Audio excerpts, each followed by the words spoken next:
Então, galera, estamos aqui de volta para gravar a primeira aula de Direito Penal, parte geral, conforme prometido. Diante das minhas várias atribuições no dia a dia, eu procuro achar um tempo para poder gravar essas aulas rápidas, nós termos esse bate-papo aqui, para que possamos trocar conhecimentos na área do direito penal. Já dizia Paulo Freire, o grande educador, que o processo de ensino-aprendizagem é uma via de mão dupla. Então, deixem seus comentários, curtam o vídeo se gostarem e se inscrevam no meu canal no YouTube. Vamos começar. Lei Penal. Vamos estudar do artigo 1º ao artigo 12. Começaremos com a Lei Penal no tempo.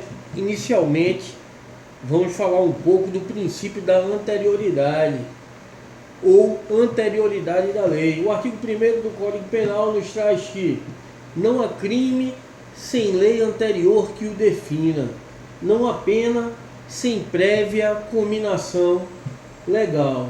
Então, para haver um crime, a existência de um crime, ele tem que estar tipificado na lei. E para que se possa aplicar uma pena combinada nesse crime, a esse crime, ela tem que estar combinada na lei. Matar alguém, pena 6 a 20 anos, por exemplo. Lei penal no tempo. Tempo do crime. O artigo 4º do Código Penal dispõe que considera-se praticado o crime no momento da ação ou omissão, ainda que outro seja o momento do resultado. Essa teoria adotada no Brasil é a teoria da atividade. Considera-se praticado o crime no momento da ação ou omissão, ainda que outro seja o momento do resultado. O momento do crime é o momento da conduta comissiva, ou seja, ação ou omissiva. Aplicação. Todos os aspectos do crime devem ser examinados à luz da teoria da atividade. Vamos dar um exemplo aqui.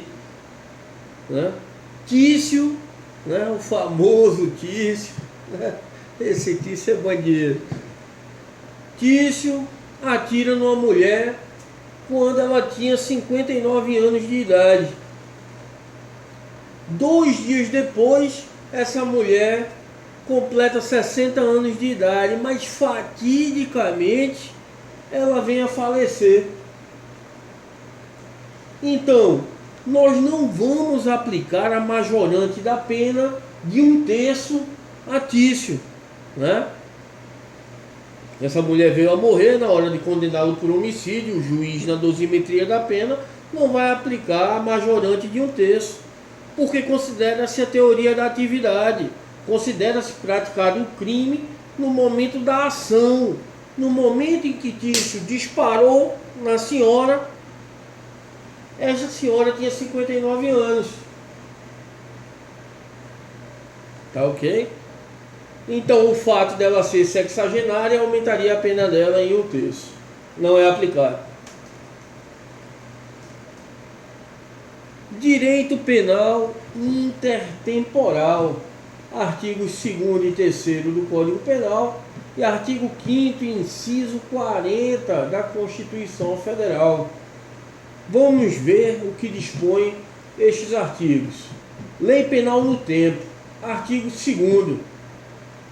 Ninguém pode ser punido por fato que lei posterior deixa de considerar crime, cessando em virtude dela a execução e os efeitos penais da sentença condenatória.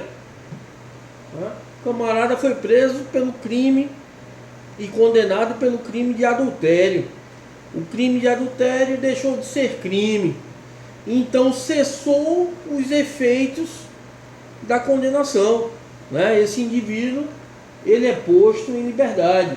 Ninguém pode ser punido por fato que lei posterior deixa de considerar crime, cessando, em virtude dela, a execução, ou seja, a execução da pena e os efeitos penais da sentença condenatória. Camarada lá, o Boitifá, né? O Boitifá, ela sofreu adultério, a mulher lá foi presa, condenada à época. Posteriormente veio a lei que revogou o crime de adultério, deixou de ser crime, restando apenas os efeitos civis de indenização, né? Então a mulher obviamente foi posta em liberdade. Parágrafo único. A lei posterior, que de qualquer modo favorecer o agente, aplica-se aos fatos anteriores, ainda que decididos por sentença condenatória transitada em julgado. Então daí nós abstraímos o quê? Que a lei benéfica sempre retroage. Nós vamos ver isso mais adiante. Lei excepcional ou temporária. Está no artigo 3º. A lei excepcional ou temporária, embora decorrido o período de sua duração ou cessadas as circunstâncias que a determinam, aplica-se ao fato praticado durante sua vigência. Então nós temos que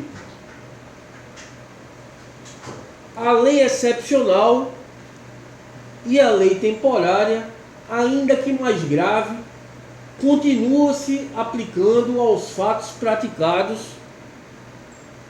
na sua vigência e após sua vigência, mesmo revogada. Tais leis são as chamadas leis ultraativas.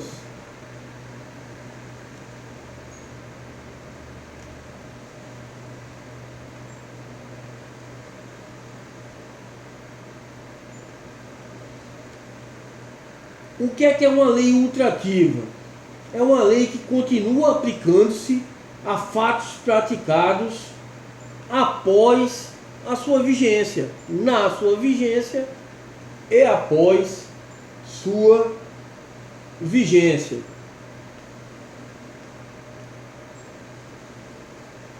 Então, quanto ao tempo do crime, temos a teoria da atividade, considera-se praticado o crime no momento da sua ação ou omissão.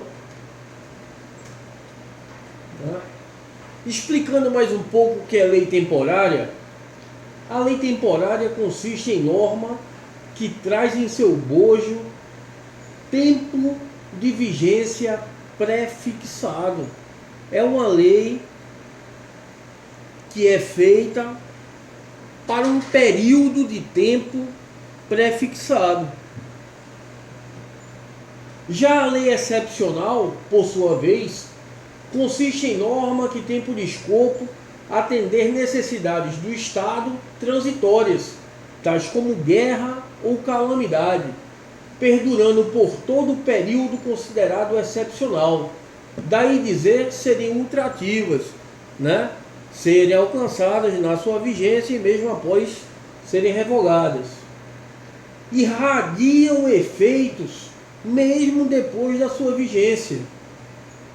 Ou, falando de outra forma, ter-se-ia uma ineficácia preventiva. A lei foi criada num momento excepcional de guerra, o indivíduo cometeu um crime, né, tipificado nessa lei, cessou o período de guerra, quer dizer que o indivíduo não seria mais processado, condenado ou absolvido, né? Aí Rogério Sanches vem chamar de ineficácia preventiva se não existisse a chamada lei excepcional. Adiantamos um pouco aqui, né? Vamos voltar ainda aqui no artigo 5º, inciso 40 da Constituição Federal, Lei Penal do Tempo. Então a própria Constituição, a própria Carta Magna preconiza que a lei penal não retroagirá, salvo se for para beneficiar o réu. Então notem que a lei penal só retroage para beneficiar o réu. Daí vem os princípios. Já falei um pouco da outra atividade, mas vamos falar de uma maneira mais específica. Princípio da extra-atividade da lei benéfica, lex mitior. A lei benéfica extra-ativa é tanto retroativa quanto ultra-ativa. O que é que quer dizer retroativa? Aplica-se a fatos praticados antes de sua vigência. Tá? A lei mais benéfica entra em vigor e aplica-se a fatos praticados antes de sua vigência. Retroativa. E ela é ultrativa. Continua sendo aplicada a fatos praticados na sua vigência, mesmo após ter sido revogada. Tá, ok? Continua sendo aplicada a fatos praticados na sua vigência, mesmo após ter sido revogada. A lei mais benéfica retroage, aplicando-se a fatos anteriores, mesmo que já decididos por sentença transitada em julgado, segundo a súmula vinculante 611 do STF. Após o trânsito em julgado da sentença condenatória, compete ao juízo da execução a aplicação da lei benigna. Então, após o trânsito em julgado da sentença condenatória, compete ao juízo da execução, ao juiz da vara de execuções penais, a aplicação da lei mais benigna. Então existem duas espécies de lex mitior, de lei mais benéfica, de lei mais benigna. Abolício criminis é a lei nova que deixa de considerar o fato como criminoso. A abolício criminis extingue todos os efeitos penais da sentença condenatória. Porém, os efeitos civis e administrativos não serão abolidos. Voltemos para o crime do adultério, né? Deixou de ser crime. Porém, lá no direito civil existe a indenização lá pelo cometimento do adultério. Obviamente após o devido processo legal, conjunto probatório e etc. Sigamos.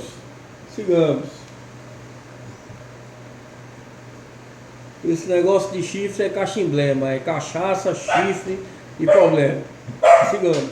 Até a cachorra latiu. A Lorley. Lorley é minha cachorra. Vamos lá. Ainda na Lex Mitior, nós temos a Novatio Legis in Melius. Novatio Legis in Melius é a lei que torna mais branda a punição do agente. Segundo o STF, o porte de drogas para uso pessoal sofreu Novatio Legis in Melius e não abolício crimes. Por quê? O fato de você portar drogas para consumo pessoal deixou de ser crime? Não. O camarada continua sendo um maconheiro safado que está portando maconha, está portando droga. Só que tornou mais branda o quê? A punição, né? Não existe mais a pena de prisão para aquele que porta droga para consumo pessoal.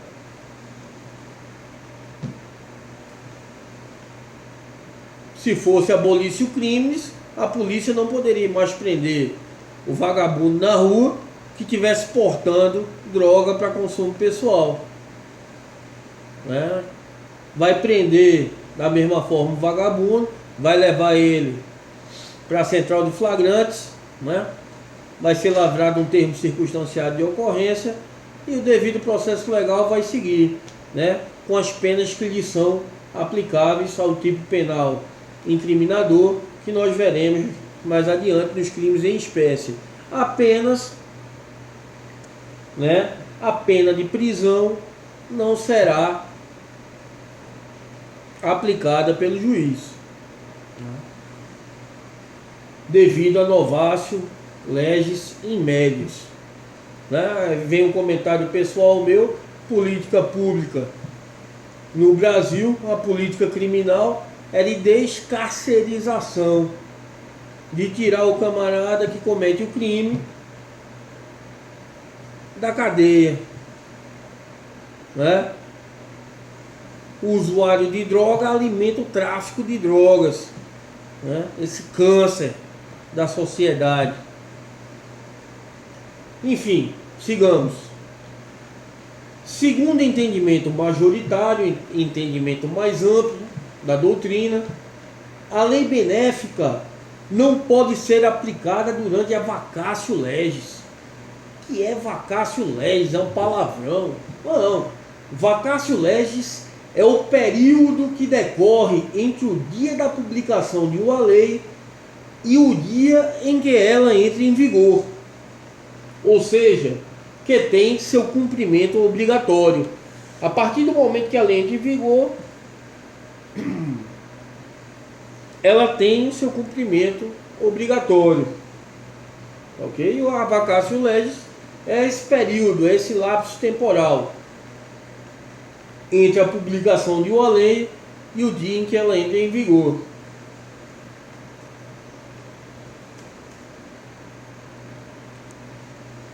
Princípio da atividade da lei severa. Vimos o princípio da atividade da lei benéfica, lex mitior. Agora vamos para o princípio da atividade da lei severa, lex gravior. Notem que meu latim é excelente. Excelente. Há duas espécies de lex gravior. É a novatio legis incriminadora e a novatio legis impégius. Quando eu falo em princípio da atividade da lei severa, atividade significa que a lex gravior é irretroativa, não se aplica a fatos anteriores, e não ultrativa, não se aplica após revogada, isso em regra. Então, voltando, a lex gravior é irretroativa e é não ultrativa. Veja, eu estou negando a ultratividade da lex gravior. Ok? Ultratividade, voltando, é quando se aplica uma lei, mesmo revogada, a fatos praticados durante sua vigência. A lex gravior é não ultrativa.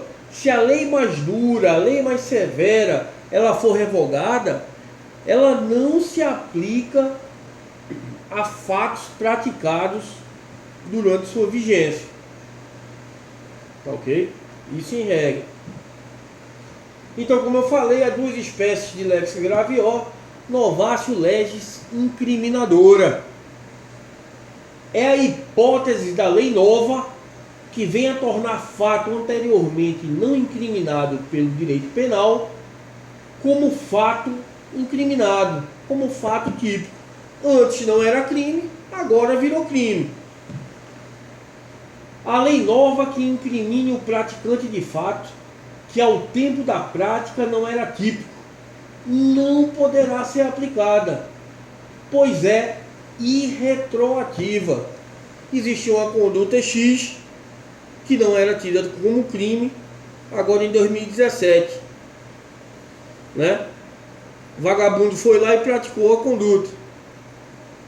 Tudo bem, não é crime, o fato é atípico, não está no Código Penal, nem nas leis penais especiais, não é crime. Em 2018 vem uma conduta, vem uma lei que diz que aquele fato praticado é crime. Agora, em 2018, virou crime.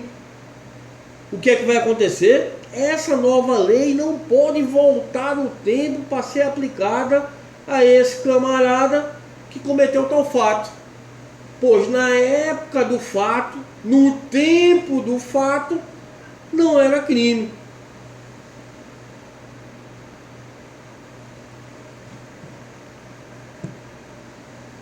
Ao tempo da prática, determinado fato não era considerado crime pelo direito. Concluímos que a conduta não era socialmente nem juridicamente reprovável. Isso premia o princípio da segurança nas relações jurídicas. Falando de uma forma mais bonita, o que eu expliquei com as mãos.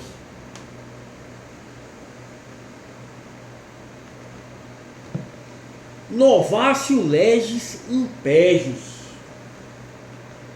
O fenômeno jurídico da novatio legis impégios refere-se à lei nova mais severa do que a anterior. Ante o princípio da retroatividade da lei penal benigna, a novatio legis impégios não tem aplicação na esfera penal brasileira. Conforme ensina Mirabete, nessa situação, novatio legis impégios, estão as leis posteriores, que se combina pena mais grave em qualidade, reclusão em vez de detenção, ou quantidade, 2 a 8 anos, em vez de 1 a 4 anos. Se acrescentam circunstâncias qualificadoras ou agravantes não previstas anteriormente, se eliminam atenuantes ou causas de extinção da punibilidade, se exigem mais requisitos para concessão de benefícios, etc. Ou seja, o que é que Mirabete quis dizer? Que a novatio legis impégios é aquele mesmo fato típico em que a pena ela é agravada, seja na qualidade ou na quantidade, seja na majorante, seja na aplicação, ou melhor, na concessão de benefícios. Ou seja, a um tipo penal incriminador era aplicada a pena de detenção, passa a se aplicar a pena de reclusão. A um tipo penal incriminador era aplicada a pena de 1 a 4 anos, passa a aplicar a pena de 2 a 8 anos. A um tipo penal incriminador não existia a majorante de 1/3, passa-se a ter a majorante de 1/3. E assim por diante.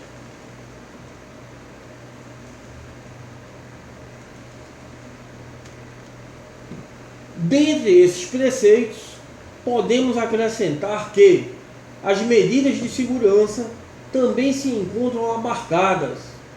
Medidas que majorem ou agravem as medidas de segurança também não podem retroagir para alcançar fatos pretéritos. As regras sobre medida de segurança são também leis penais.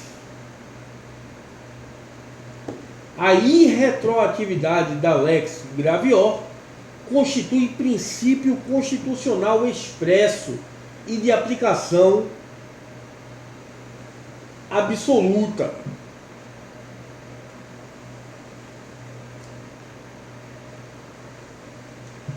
a não ultratividade da lei severa tem uma exceção. Já foi falado aqui da lei excepcional ou da lei temporária.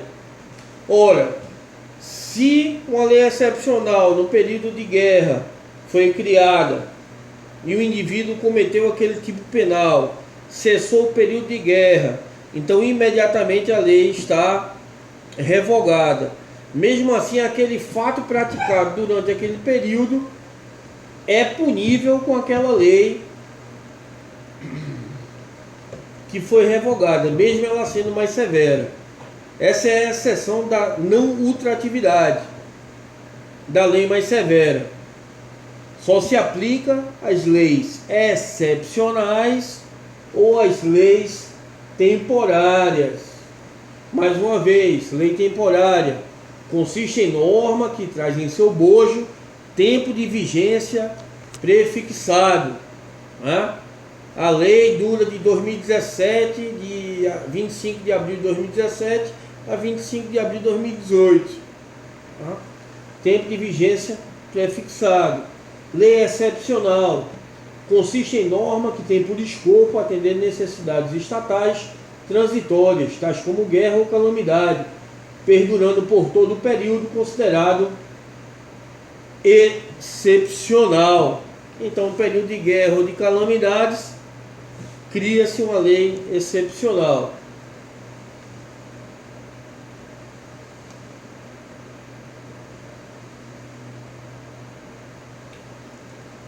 Então, conforme a súmula vinculante 711 do STF, aplica-se a lei mais grave ao crime permanente ou ao crime continuado, desde que tenha entrado em vigor antes de cessar a continuidade ou a permanência do crime, né? Aí vem dizer a súmula 711: a lei penal mais grave aplica-se ao crime continuado ou ao crime permanente, se a sua vigência é anterior à cessação da continuidade ou da permanência.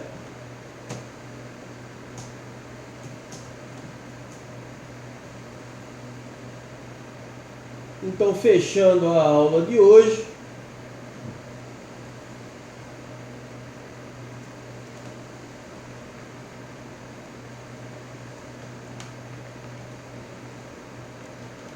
vamos dar um exemplo, por exemplo, dessa súmula 711. Aplica-se a lei mais grave ao crime permanente ou ao crime continuado, desde que tenha entrado em vigor antes de cessar da continuidade ou a permanência do crime. Vamos utilizar como exemplo o crime de sequestro, que é permanente, cuja consumação se prolonga no tempo enquanto subsiste a vontade do agente, mas por razões já mencionadas, a conduta no crime permanente se prolonga no tempo, alcançando todas as intercorrências que neste período de tempo acontecerem, como por exemplo a maioridade do agente. Voltamos à súmula 711. A lei penal mais grave aplica-se ao crime continuado ou ao crime permanente, se a vigência é anterior à cessação da continuidade ou da permanência. Então entrou em vigência uma lei mais grave contra o crime de sequestro, contra esse crime permanente. Então essa lei mais grave é aplicada ao crime de sequestro. Com isso, encerramos a lei penal no tempo. A próxima aula entraremos em lei penal no espaço, nesse bate-papo. Curtam aí no YouTube, comentem e não deixem de se inscrever no meu canal. É um canal para esse bate-papo, Canal com certeza abençoado por Deus. No final, os bons serão separados dos melhores. Estudem, que vocês vão conseguir atingir o objetivo de vocês. Contem comigo.